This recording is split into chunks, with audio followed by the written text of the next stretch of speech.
Je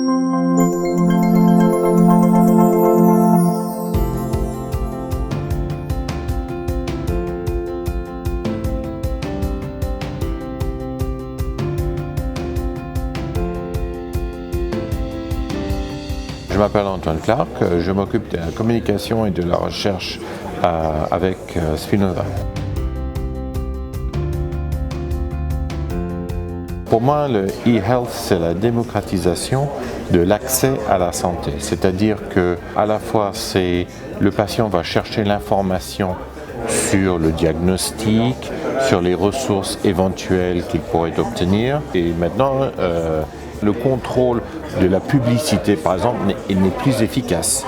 Parce que, je donne un exemple personnel, quand je suis au Royaume-Uni et que j'ai un diagnostic que je me fais pour voir si je dois voir le médecin, je regarde un site web américain parce que je trouve qu'il est moins censuré pour ce qui est le contrôle de l'information. Alors c'est vrai, il faut être intelligent et comprendre que souvent je regarde une publicité et pas une information médicale indépendante, mais dans ce contexte-là, c'est comme si je fais mes courses pour acheter des chaussures.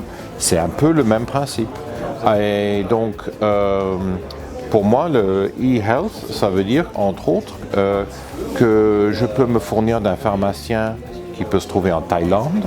Je peux consulter un médecin ou un pseudo-médecin peut-être qui est aux États-Unis ou en Inde ou plus ou moins n'importe où. Et d'ailleurs, quand on pense aux entreprises légitimes de la santé, elles peuvent mettre certaines ressources, par exemple l'assistance vocale peut-être en Inde, pour les anglophones surtout. Donc ce sont il y a une globalisation de l'accès à l'information et aussi pour ceux qui ont les moyens, pour certains soins qui ne sont pas trop coûteux, il y a réellement l'accès mondial aux produits et aux services de la santé. Pas forcément, mais c'est certain que les restrictions qui peuvent exister, par exemple, moi j'avais une marraine qui habitait en Savoie, mais elle habitait à 1 heure du médecin le plus proche. Et à l'époque, l'Internet n'existait pas. Actuellement, il n'y aurait aucune barrière à l'accès aux soins, à condition d'être connecté d'un point de vue numérique. On peut faire une consultation vidéo, c'est à certaines limites. Les médecins aussi peuvent obtenir l'accès de ressources par exemple, ils peuvent contacter un spécialiste qui n'est pas forcément à proximité. Il y a aussi des ressources telles, par exemple les radios, etc. Le stockage d'informations n'a pas besoin d'être localisé. Donc c'est certain que c'est délocalisé, mais ça ne veut pas dire nécessairement à l'international, mais c'est certain que l'opportunité existe. Et je crois que par exemple un élément où ça peut venir, c'est tout simplement le décalage horaire. C'est utile d'avoir un secrétariat qui est ouvert à 1 heure du matin, à l'autre extrémité du monde, alors que ce sont les heures de bureau normaux.